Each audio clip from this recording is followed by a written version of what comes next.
जय हिंद साथियों, स्वागत है आपके अपने चैनल शिव क्लासेस पर। आज की इस क्लास में देखेंगे समांतर श्रेणी का टाइप 3 क्वेश्चन नंबर जो है किस तरह से पूछा जाएगा, उसे हम सोल्व करके आपको दिखाएंगे, उसे आप सीखने का प्रयास कीजिएगा।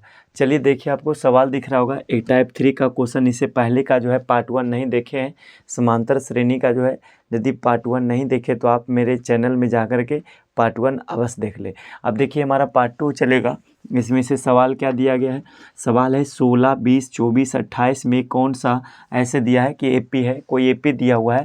कहता है 16, 20, 24, 28 डॉट डॉट डॉट में कौन सा पद 84 होगा। हमसे पूछा गया है कि एपी का यह कौन सा पद होगा जो क्या होगा 84 होगा। तो हम इसको बनाने से पहले यहाँ लिखिएगा कि यहाँ ऐसे लिखिएगा, यहाँ ऐसे लिखिएगा, यहाँ प्रथम पद ए बराबर, यहाँ प्रथम पद यहाँ लिखिएगा, प्रथम पद ए बराबर, प्रथम पद ए कहते हैं, ए बराबर कितना दिया है, ए बराबर 16 लिख लेंगे। और अगला लिखिएगा A2 बराबर, A2 का मतलब दूसरा पद A2 बराबर कितना हो गया 20, इसलिए लिखेंगे सारवंतर, इसलिए लिखिएगा सारवंतर D बराबर, इसलिए सारवंतर D बराबर, सारवंतर क्या लिखेंगे, D से कॉमन डिफरेंस हो जाएगा, D बराबर हो जाएगा A2 minus A1, A2 minus A1 बराबर A2 का मान 20 में से 16 घटाएंगे तो घटकर कितना आ गया 4, 4 आ गया। D का मान सारवंतर D आ गया है। अब लिखिएगा, अब माना कि, अब लिखिएगा, अब माना कि, अब माना कि एपी का एनवा पद, एपी का एनवा पद कितना होगा 84 होगा। मान लेंगे एपी का एनवा पद क्या होगा 84 होगा। एपी का देख लेते एक बार, एपी का एनवा पद क्या होगा 84 होगा। चलिए आप लोग का काम चल जाएगा।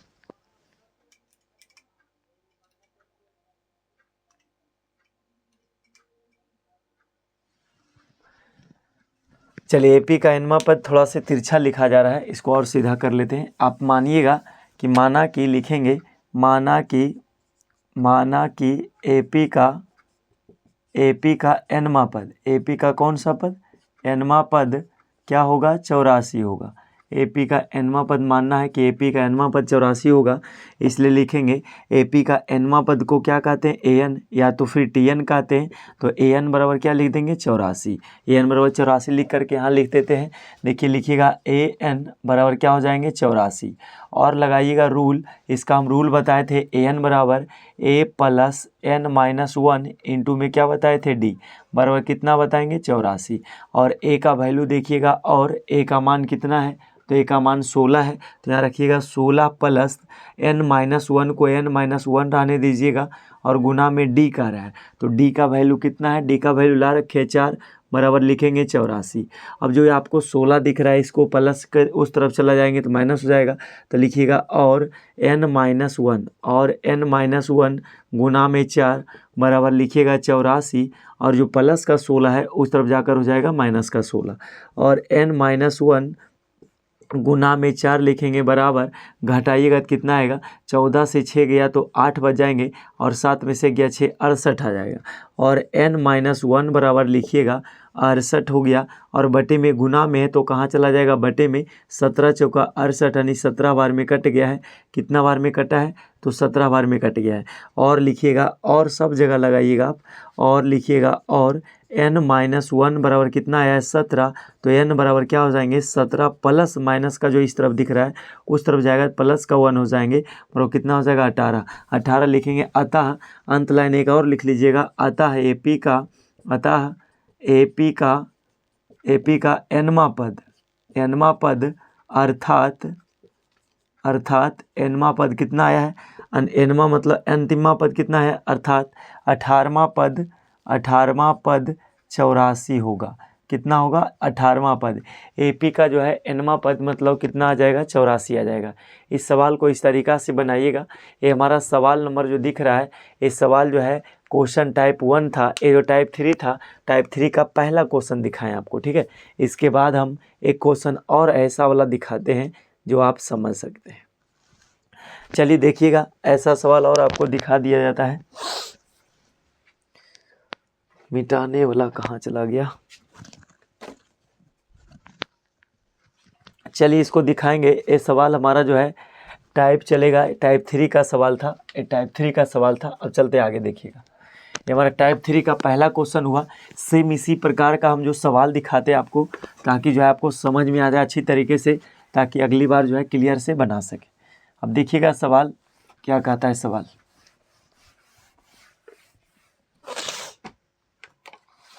एक एग्जाम्पल और लेते हैं ऐसा सवाल का, कहेगा 15, 25, 35, 45 सवाल है। दूसरा क्वेश्चन इसी टाइप का 15, 25, 35, 45 ... में हरिओम शिव शिव, सो सॉरी। देखिएगा सवाल जो है दिया गया है, एपी में कौन सा पद क्या होगा, में से, में कौन सा पद, में कौन सा पद जो है, एपी का कौन सा पद 135 होगा, ऐसा सवाल दिया है। कौन सा पद 135 होगा। सेम वही सवाल है, आप लिख सकते हैं पहले बार में भी लिखिएगा। माना कि एपी का प्रथम पद, एपी का मान लीजिएगा, माना कि एपी का एनवा पद 135 होगा। 135 मान लिए, हम मान लिए कि एपी का एनवा पद क्या हुआ 135 होगा, और लगाएंगे इसीलिए हमारा हो गया टीएन बराबर कितना हो जाएगा 135। आप डायरेक्ट भी बैठा सकते हैं, टीएन का रूल लगाइएगा, a + n-1 इंटू में डी बराबर 135 लिखिएगा, और लगाइएगा, और लिखेंगे a का वैल्यू क्या है, पहला पद हमारा 15 लिखिएगा, 15 + n-1 और गुना में d का मान कितना है, तो सार्वंतर d निकाल लेते तो और बेटर होता। तो d देखिए अंतर कितना का भाग रहा है, तो सबका अंतर देखिएगा, तो d बराबर होता है a2 - a1। तो a2 का मान कितना है, a2 का मान है 25, में से घटाएंगे 15 तो घट कर कितना आ जाएगा 10। तो 10 हमारा हो गया सार्वंतर d बराबर हो जाएगा 135। और लिखिएगा, और 15 का लिखेंगे 15 प्लस, आप 15 को उस तरफ कर लीजिए, लिखेंगे n-1 और गुना में लिख लेंगे 10 बराबर लिखिएगा 135, और माइनस का क्या हो जाएगा 15। ये हमारा सवाल ऐसे बढ़ाएंगे और आगे चलाते हैं। तो देखिएगा इसमें n-1 इंटू 10 रह जाएगा, n-1 और इंटू में 10 रह गया, बराबर लिखिएगा। ये जो 135 में से 15 घटाएंगे तो क्या बचेगा 120 बच जाएंगे, और इसको बटे में ले चला जाइए तो n-1 और बराबर हो जाएगा 120, और बटे का हो जाएगा 10, 10 से 10 कट जाएगा, तो n-1 बराबर क्या आ गया 12, और n बराबर जब लिखिएगा तो 12 + 1 बराबर कितना आ गया 13। एपी का कौन सा पद, तो एपी का 13वां पद आया आंसर। एपी का कौन सा पद आया है, एपी का 13वां पद आया है, जो कितना आया है, एपी का 13वां पद। अतः लिखेंगे अंत में, अतः आप लोग और लगा लीजिएगा, अतः एपी का यहाँ पर जो और लगा लीजिएगा अंत में लिखिएगा, इसलिए n बराबर कितना आ गया 13। अतः एपी का कहता कौन सा पद का मतलब n पूछता है, तो अतः लिखेंगे एपी का 13वां पद। एपी का कौन सा पद 13वां पद कितना होगा 135 होगा। 13वां पद कितना होगा 135 होगा। चाहे तो हम इसका प्रूफ भी दिखा सकते हैं, यदि आप प्रूफ लेना चाहते हैं तो हम इसका प्रूफ दिखाते हैं कि कैसे 135 होगा। एक बार देख लीजिए आप लोग, पहले कहीं दिक्कत हो तो आप समझ लीजिएगा। देखिए सवाल कह रहा था 15, 25, 35 ... 45 ... में कौन सा पद 135 होगा। तो हम मान लिए कि माना कि एपी का एनवा पद क्या होगा 135 होगा। तो एनवा को कहते हैं टीएन या तो एन कहा जाता है, और टीएन बराबर होता है a + n-1 इंटू डी, और टीएन बराबर रूल लगा दिए और बराबर 135 लगा दिए। ए का वैल्यू पता कि यहाँ से तो 15 रख दिए, प्लस n-1 वैसे रह गया, और गुने डी का मान कितना है, तो डी का मामला जो है, डी का मान जो है 10 आया है तो 10 रख लिए बराबर 135, और n-1 गुने 10 बराबर हो गया 135 - 15, तो घट कर कितना आ गया है, तो घट कर आ गया 120। 135 में जब 15 घटाइएगा तो कितना आएगा 120 आएगा। तो 12, अब देखिए 12 × 20 से 12 बार में कट गया है, तो n बराबर यहाँ जो लिखे गुना में बटे में चला गया तो कट गया 12 बार में, और ये जो माइनस में दिख रहा है इधर जाकर प्लस हो गया, तो n बराबर कितना आ गया 13। अंत में लिखेंगे था एपी का 13वां पद क्या होगा 135 होगा। अब इसका जाँच करके हम दिखाते 13वां पद, हमारा आंसर आ गया है 13वां पद। आपको दिखाते कि कैसे 13वां पद 135 होगा। देखिएगा ज़रा ध्यान से, देखिए पहला 15 है, दूसरा क्या है 25 है, तो अगला 10 का अंतर भागेगा तो 15 × 10 = 25, 10 क्या हो जाएगा 35, 10 क्या हो जाएगा 45, 10 × 55, 10 हो जाएगा 65। 65 10 हो जाएगा, 65 10 हो जाएगा 75, और 10 हो जाएगा 85, 85 10 हो जाएंगे 85, 85 10 95, और 95 10 मिलाएंगे तो 105, 105 और 10 मिलाएंगे तो 115, 115 10 115 10 हो जाएंगे 125, 125 10 से क्या हो जाएंगे 135। अब जरा गौर से देखिएगा 135 को 13वां पद आता है या नहीं।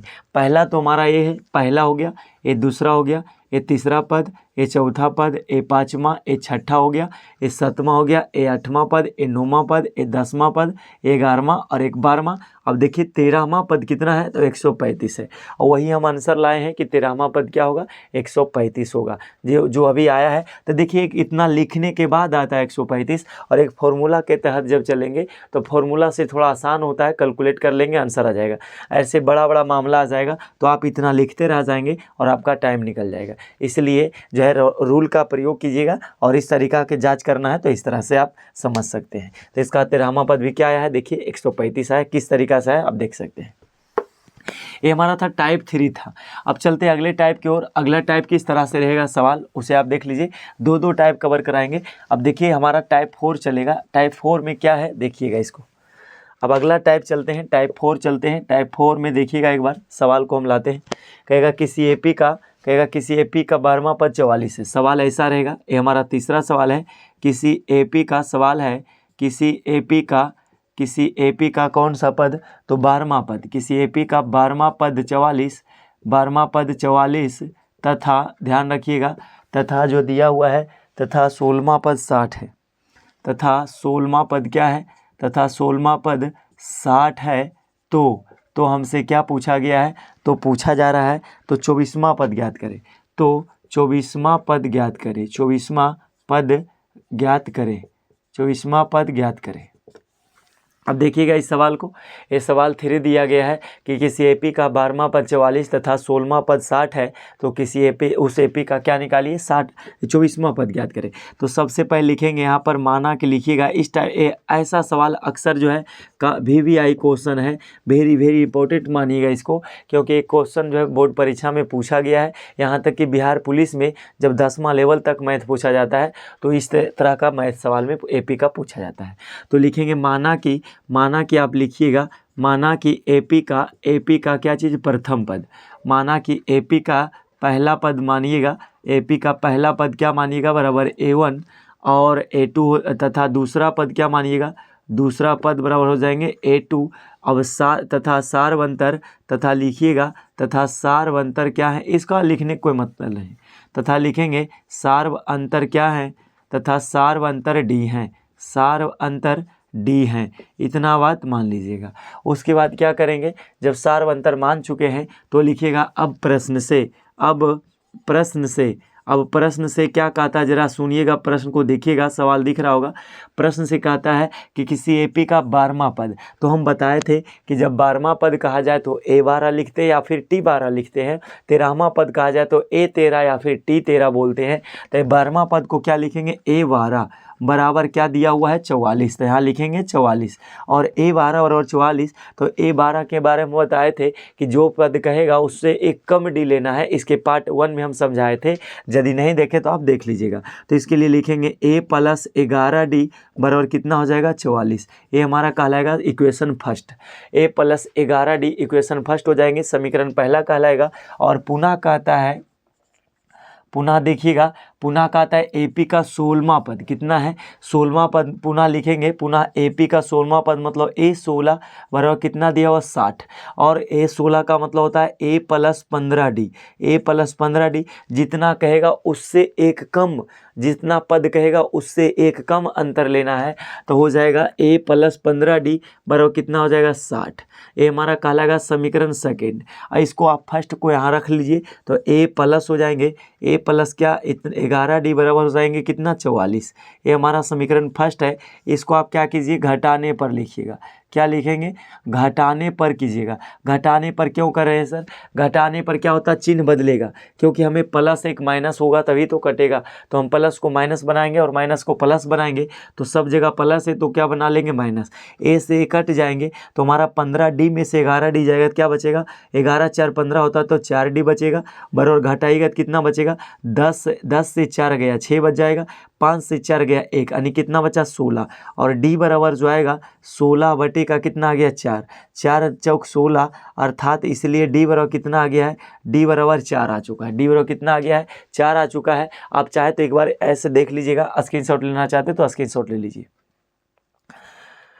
चलिए उम्मीद करते हैं स्क्रीनशॉट ले लिए होंगे। अब इसको मिटाते हैं, थोड़ा सा जगह कम है, स्पेस कम है इसीलिए। अब यहाँ से क्या कीजिएगा, इसको मिटा कर दिखा रहे हैं, इसके बाद आपको क्या करना है, देखिए हमारा समीकरण फर्स्ट में आप रख लीजिए, आप चाहें तो समीकरण फर्स्ट में रख लीजिए या तो फिर सेकेंड में रख लीजिए। तो हम रखेंगे, आप समीकरण फर्स्ट में लिखिएगा, इसके इतना करने के बाद अब समीकरण फर्स्ट में डी का मान रखने पर, ये थोड़ा मैथ जो है विलोपन विधि तरह है, विलोपन विधि के जैसा है। समीकरण फर्स्ट में डी का मान रखेंगे, फर्स्ट क्या है तो a + 11D है, a + 11D = क्या है 44। तो a का मान क्या दिया हुआ है, AP का तो मान पता नहीं है, तो a + 11 गुने d का वैल्यू क्या है, d का मान आया 4, तो यहाँ लिखेंगे 4 बराबर क्या हो जाएंगे 44। फर्स्ट को मिटा देते हैं। अब देखिएगा a का क्या मान आता है, a + 11 चौक कितना जाएगा 44, बराबर हो जाएगा 44। जब उसको उधर ले जाएंगे, चूँकि लिखेंगे और लगा दीजिएगा थोड़ा, ये सब क्या है मैथ का श्रृंगार है, इसलिए सब चिन्ह का प्रयोग कीजिएगा। a बराबर लिखेंगे 44 और माइनस का जो ये दिख रहा है प्लस में उस तरफ चला जाएगा तो -44, a बराबर घट कर कितना आ गया 0, a का जो मामला आ गया है 0 आ गया है। अब a का मान 0 आ गया है तो हमसे क्या पूछा गया है, हमसे पूछा गया है 24वां पद ज्ञात कीजिए। तो देखिए हम 24वां पद निकाल कर दिखाते हैं, d का भी मान पता चल गया है, इसको मिटा लेते हैं। अब देखिएगा 24वां पद क्या है, तो लिखेंगे इसलिए a 24 बराबर, हमसे पूछा गया 24वां पद तो क्या लिखते हैं a + कितना d 23D। जब 24वां पद पूछा गया तो एक कम, तो a + कितना d हो जाएगा 23D। तो a का मान पता है, d का मान पता है, तो a का मान कितना है, a का मान कितना है, तो a का मान 0 रखेंगे प्लस 23 गुना d का मान कितना अभी लाए थे, तो d का मान देखिएगा तो 4 लाए थे, तो यहाँ 4 बैठाएंगे तो 0 हो जाएगा, प्लस 23 चौक कितना हो जाएगा 23 46 33 91 23 चौक 92 हो जाएंगे, 23 33 69 होता है, तो 23 चौक कितना हो जाएंगे 92। तो हमारा जो 0 + 92 बराबर कितना आ जाएगा 92। अंतिम में हमारा अतः लिखेगा, अंत में लिख लीजिएगा अतः AP का 24वां पद, अतः AP का कौन सा पद पूछा गया हमसे 24वां पद 24वां पद क्या होगा 92 होगा। ये हमारा क्या हो जाएगा आंसर। आप यहाँ ना लिख करके आंसर यहाँ लिख लीजिएगा। ये हमारा जो टाइप 4 का सवाल नंबर 3 आप देखे होंगे। इसी प्रकार से एक सवाल हम देते हैं जिसका आप यदि बना पाएंगे तो आंसर दीजिएगा, आप लोग कमेंट में भेज दीजिएगा, ठीक है। सवाल यही रहेगा, हल्का से चेंजिंग कर देते हैं हम। सवाल किसी AP का अगला सवाल दिया जाएगा, इस सवाल को मिटा लेते हैं, कैसे बना होगा आप लोग को दिखा होगा। अब हम सवाल देते हैं, इसी का चौथा सवाल आप लोग यदि बन जाए तो कमेंट अवश्य कर दीजिएगा। सवाल दिया रहेगा किसी AP का 18वां पद, किसी AP का, ये हमारा चौथा सवाल है जो आप लोग HW के रूप में बना लेंगे। किसी AP का कौन सा पद 18वां पद, ये किसी AP का 18वां पद 80 तथा दिया हुआ है, तथा कहता है सवाल में, तथा 24वां पद 110 है, तथा 24वां पद क्या है 24वां पद 110 है। तो आपको बतानी है क्या चीज़, तो बतानी है 32वां पद बताइए। तो कितना बताना है, तो 32वां पद बताना है। 32वां पद क्या होगा, आप लोग आंसर कमेंट कीजिएगा। और यदि आंसर गलत, इसका आंसर भी हम बता देते हैं, इसका आंसर क्या आएगा आप लोग मिला लीजिएगा बना करके। किसी AP का जो 32वां पद जो आएगा इसका हम बता देते हैं। इसका आंसर आप लोग का 150 यदि ला दिए तो आपका आंसर क्या हो जाएगा, सही हो जाएगा, ठीक है। इसका राइट आंसर क्या हो जाएगा 150। आप लोग बना कर देखिएगा, यदि बन जाए तो कमेंट अवश्य कीजिएगा। फिर मिलते हैं अगले क्लास में। सभी को जय हिंद। और वीडियो अच्छा लगता है तो लाइक करें, और चैनल पर पहली बार है तो सब्सक्राइब अवश्य करें, ताकि जो है आने वाले समय में अब जब हम वीडियो अपलोड करेंगे तो आपको नोटिफिकेशन मिल जाएगा और आप मेरे एक सदस्य बन जाएंगे, और मेरे लिए एक सपोर्ट का भी काम करेगा। आपका एक सब्सक्राइब मेरे लिए क्या है, हित का काम करेगा। सभी को जय हिंद, बाय।